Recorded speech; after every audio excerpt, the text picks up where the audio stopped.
as you can see, we are on the Seven Deadly Sins Grand Cross website, and we are looking at PvP teams. Yes, this is a beginner's guide to show and teach beginner players who to attack first in PvP and why you're attacking them first in PvP. Okay, so first we'll just start from the top basically, right?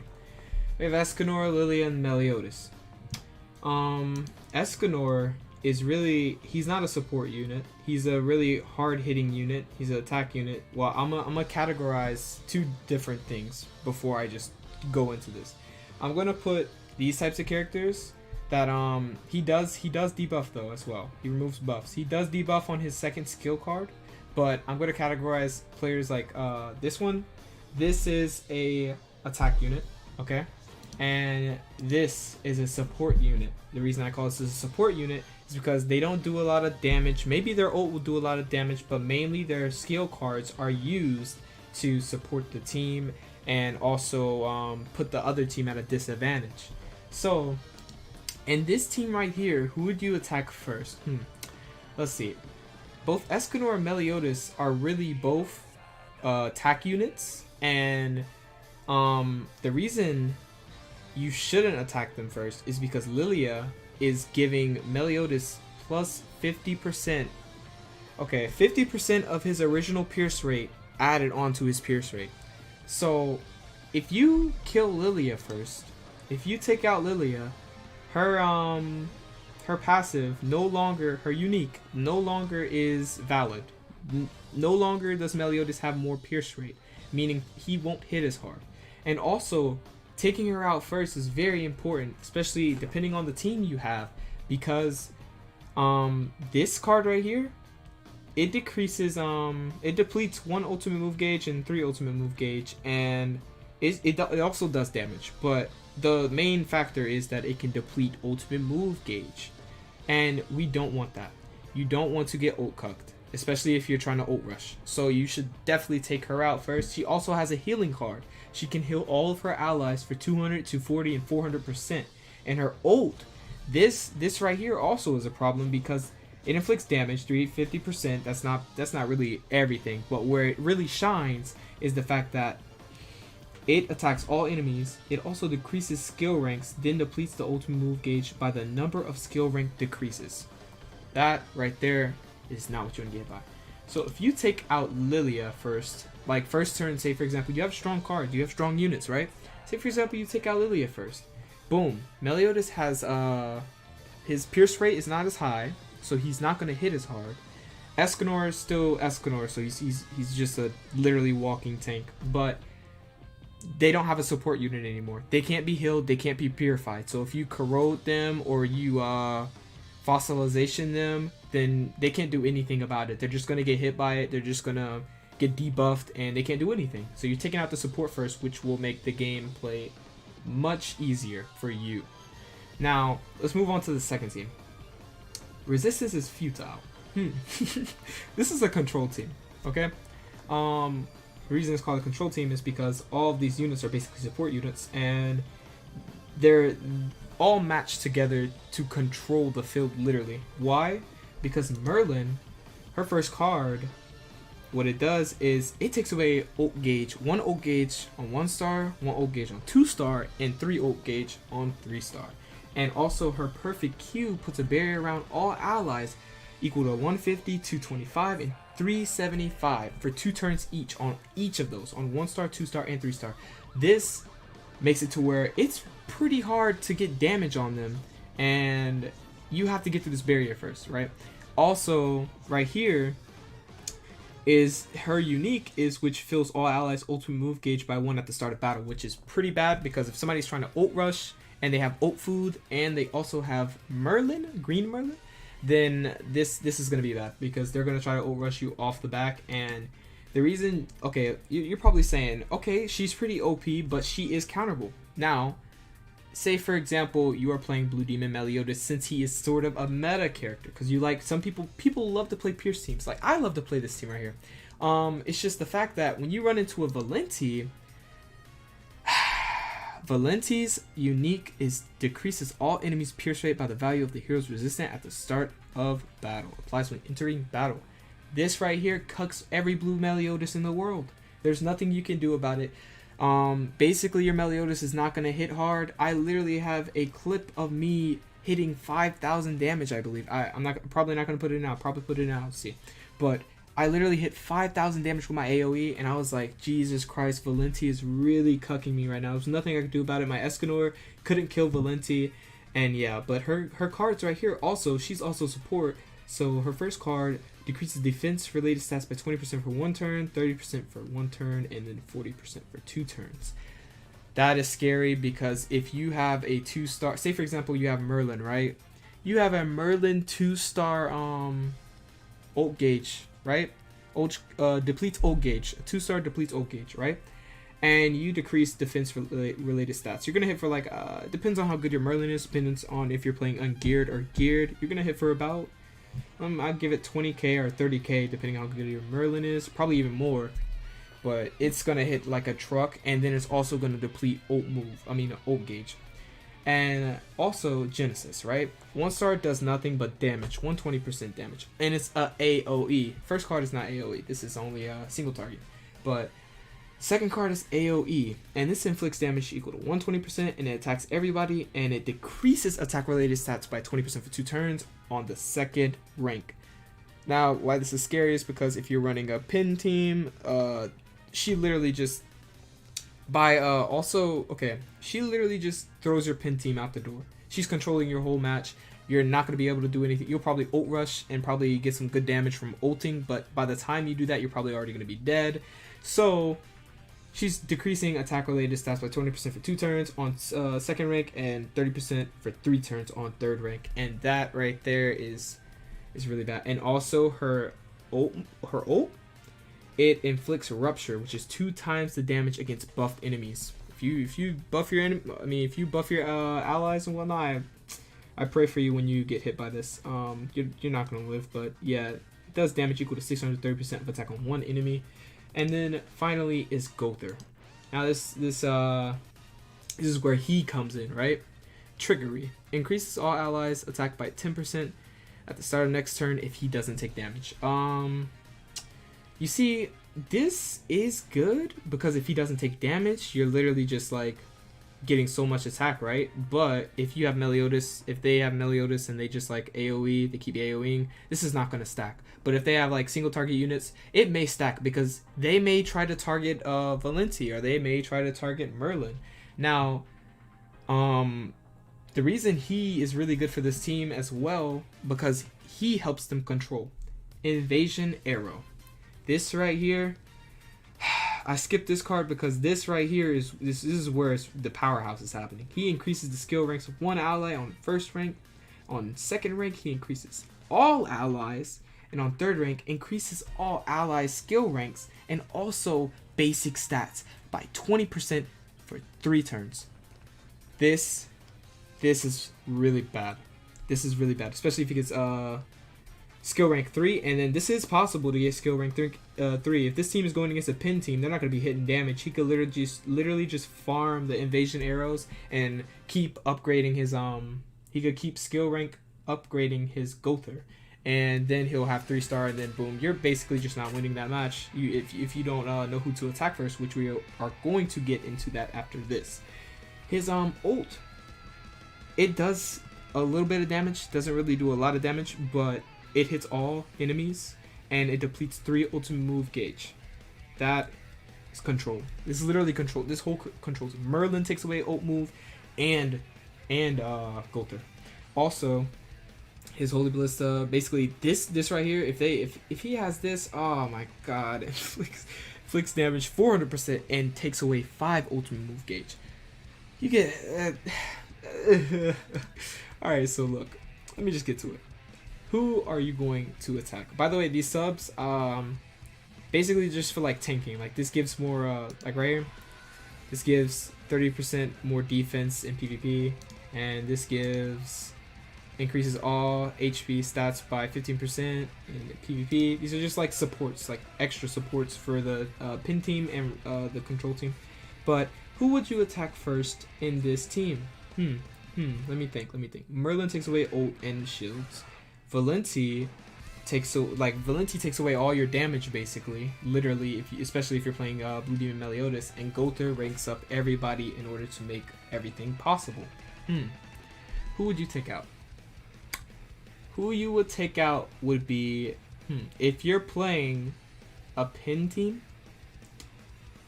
and you have Blue Demon Meliodas, there's no hope in him taking anybody out. Escanor would be able to. Basically, Valenti, she's dangerous because she makes you take more damage, and she also decreases the damage you put out. And her passive is also a cuck. This is really bad. Pierce rate is very important, especially if you're playing a pin team. And if you run into a Valenti, then you definitely have to get rid of that Valenti right away. Because if you think about it, if you kill Valenti and Gilthunder's in the back, there's Gowther and Merlin and Gilthunder, okay? Gilthunder was a sub. He's not really going to do anything like that, nothing crazy. But Gowther and Merlin, they can take away ult gauge, they can shield up, they can rank up, but they cannot do damage. And once you kill Valenti, your team can do damage, and you'll win in the damage exchange every single time. So in my opinion, there's also other opinions I respect, but attacking Valenti would be the smartest for me. And now we'll go over this team right here. This will be our last team, since these are the SS tiers. We'll just do this. We'll look at this, and I'll just say which you should attack first. But Kingbrum, I've seen this team too many times. Helbrum, King, Gowther. Helbrum is more of a support, but his attack, he's a support attack, okay? And that's what I'm going to call him. He's a support attack because he does damage and he also supports, okay? Increases basic stats by 5% per each surviving ally. That is not the best, but that is good. That is really good, right?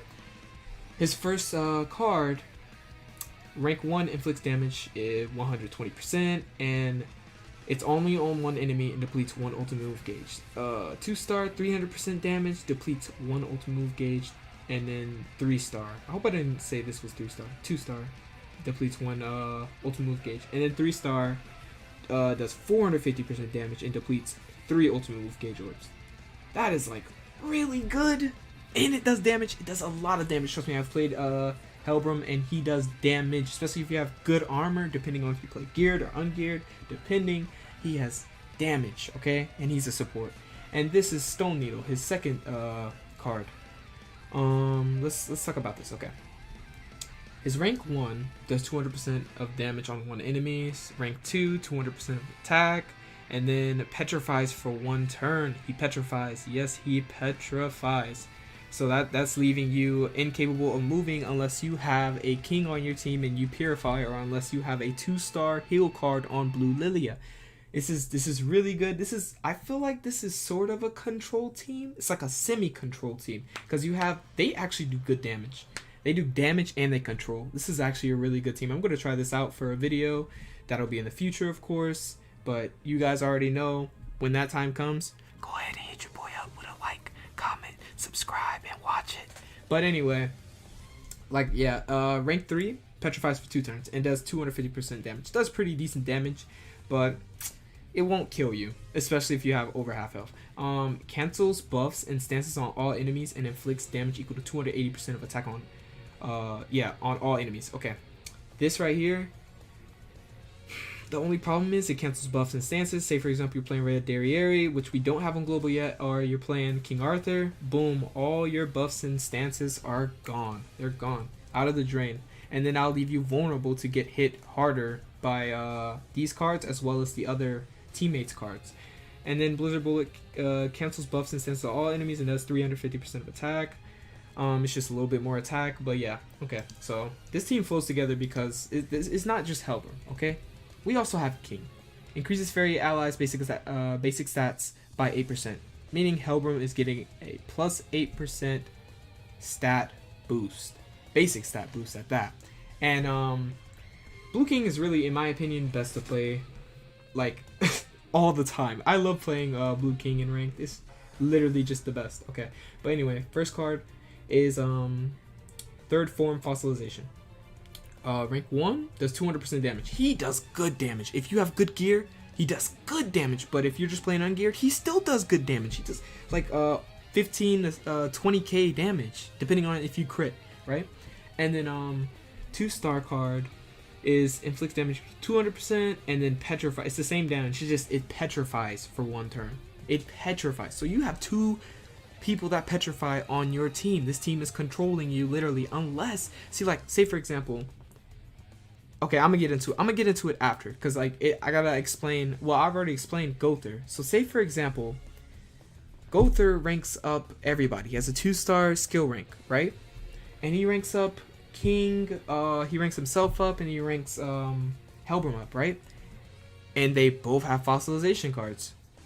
They can fossilize your King, and they could fossilize the person that's doing the main damage on your team, or they could fossilize somebody who has an ult, or they can't fossilize Escanor, of course, but still, when Escanor has his ult, he cannot be fossilized. There's nothing you can do. But you can take it away with Helbram's Fog, his first card, which depletes 1 ult move gauge. So that is a thing. But like I said, if you get petrified, like, by both of them, that's game. They're controlling your team literally. Like, and then Gowther makes it perfect for this because he just ranks them up. And then also Blue King's second card is 8th form Pauline Garden. Rank 1 removes debuffs from all allies. Rank 2 heals diminished HP of all allies by 30% and removes debuffs. And his third rank heals diminished HP of all allies by 50% and removes debuffs. He's removing debuffs and he's also healing you. This is OP because, once again, if you have a Gowther on your team, it's wraps. And also, I'm gonna get into it after this. If you have a Gowther, if they have a Gowther on their team and they're playing King and Helbram, they are going to rank up so much, and they're gonna have heals for days. They're gonna have fossilizations for days. They're just gonna keep fossilizing and healing, and ulting, and that's where you're probably like you're probably gonna die, because King's ult is an AoE and inflicts shatter, ignores resistance, and it hits for 420% of attack on all enemies. Now, this one right here, this is when you pair him with Diane, small Diane, of course. It also inflicts shatter and damage of 480% on all enemies. This hits so hard. In ungeared, it hits like for 40k on each of them, depending on the advantage or disadvantage, depending on that. But this ult hits extremely hard, and if they're literally fossilizing you and healing and fossilizing you and healing, and then you don't have somebody on your team that could disable ult, you're gonna be in trouble once you go against this team right here, because King hits like a truck. He is actually insane. But yeah, who would you take out? Who would you take out in this team? If you met this team in ranked, who would you take out? Easily Blue King. Why? Blue King has the ability to fossilize as well as heal, right? What's a team without fossilization and healing? I mean, you still have Helbram that can fossilize you, but you can't heal anymore. The most beneficial thing to me in ranked is healing and removing debuffs and whatnot. So if you kill King first, and you have Meliodas, or you have Valenti, or somebody who debuffs, alright? Like Corrosion or her defense debuff, right? You can literally do anything you want to Helbram and Gowther. Oh wait, Green Merlin's in the back too. You could do anything to them. So like, as soon as King dies, he can't remove debuffs anymore. He can't fossilize anymore, and his only person that hit really, really hard with the ult is dead. Merlin single target ults, so you're literally safe. It's not like you're gonna get hit by an AoE like King. King's ult hits like a truck. He can literally clean a whole matchup with like 2 or 1 ult, or just 1 ult and an AoE from Meliodas, okay? So you would take out most definitely King first. Right here. This guy. And then Merlin would come out, and then you could debuff them, and you could do anything. You could fossilize them. You can literally do anything. You could ult rush them. Well, Merlin still cucks, and Helbram. So like, you're still going to get cucked on the ult, but you could do more damage output, you know what I'm saying? And you can also not worry about them healing.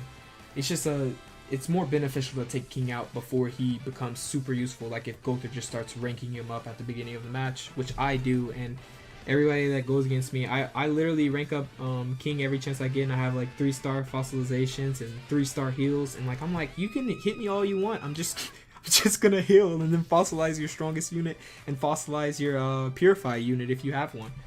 But yeah, this right here, take out King 100%. These are the teams you're gonna run into once you get to, I'll say plat. Say these teams are also in gold though. Like you'll run into them in gold. It'll just be less often, but if you do, you know who to take out because you've watched Rio's guide. Yes, you did. And hopefully this helps everybody. Now let's just look at these teams right here real quick. Let me just, you already know. Okay, Escanor, King, Gowther, Merlin. Boom, King's out. Escanor, Bond, Meliodas. Tough decision since Bond, he snatches. We're just gonna go through these quick, but Bond snatches. He's a debuffer. He debuffs you. In my opinion, who would you take out of this team? They're all really good damage units. You would take Bond out since he debuffs also, but Meliodas also debuffs. Meliodas hits harder. But Bond's debuff really, really hits hard because if you don't have somebody that could purify on your team, then you're gonna be in very deep trouble because his debuff extorts, which decreases the target stats, increases own stats by the amount. So he's decreasing your stats by 20 and 30 and 50, and then like this is for 2 and 3 turns, and this is only rank 1, and it's like you do not want this to happen to you. If this happens to you, his Escanor and his Meliodas are gonna be hitting dumb damage. You're literally just gonna die off the back. So your best bet is to kill Bond first turn if possible, if you have the right unit. Say for example you have let me see what unit can actually, I mean, say for example you have Escanor. You can take Bond out with Escanor. Red units that are really good. Arthur, yeah, you could take him out with Arthur. It's literally, yeah, you literally have to take him out though because you do not want to get extorted, and he's just gonna keep spamming the debuff. Even if you have a King and you purify, he's just gonna keep spamming it. And once say for example you purify, right? You just purified the debuff. Next turn he's gonna do it again, and boom, you're extorted. And then he'll attack with Escanor, and then he'll attack with Meliodas, and it's still gonna hit a lot of damage. So your best bet, take out Bond. He's basically the support in all this situation right here. He is the support, as well as Griamore, but Griamore is less of a problem because you can kill him easily once he comes out. He's literally just the support for the health. And then right here, Blue Lilia, Bond, Meliodas. Who would you take out? Blue Lilia. Why? Because Blue Lilia takes away ult gauge, and she also heals. You don't want that. You'd rather get extorted than them to keep healing and your ult to keep getting cut, because after you kill Lilia, you literally can ult rush them and they can't do anything about it. The ult's still going to hit a lot of damage. You can also purify because your King probably isn't going to be dead by then, and you could literally just take this team out. And like he's just gonna, if he keeps using his debuff snatch, then he's just wasting a turn because you're just gonna keep purifying because his Lilia is gone, and then you'll be fine. Now that's, I feel like that covered enough. That covered enough for the top units up here right now. Like these units, these are what I currently deal with. These units right here. I'm gonna try the Kingbrum team out. I'm gonna have to get my Hellbrum up there, level 80 and whatnot, but I'm gonna try this out for another video, and also gonna try the control team right here as well for another video. Y'all will see those videos in the future, of course, but until then, I hope this video helped out a lot of beginners, and I hope that, like, if y'all have questions, comments, concerns, literally just go down to the comment section, comment. If I have time, I will answer you and I will help you out. And I'll also, if you want another video on a guide to teach you how to do this or that, I got you. Just let me know in the comment section. And yeah, but anyway, without further ado, thank you for everybody who came out to watch this video. Thank you for everybody who supports me. Thank you for everybody who subscribed. Thank you for everybody who likes this video. And I hope you have a fantastic day, evening, night, morning, any of that. And without further ado though, Gotta go.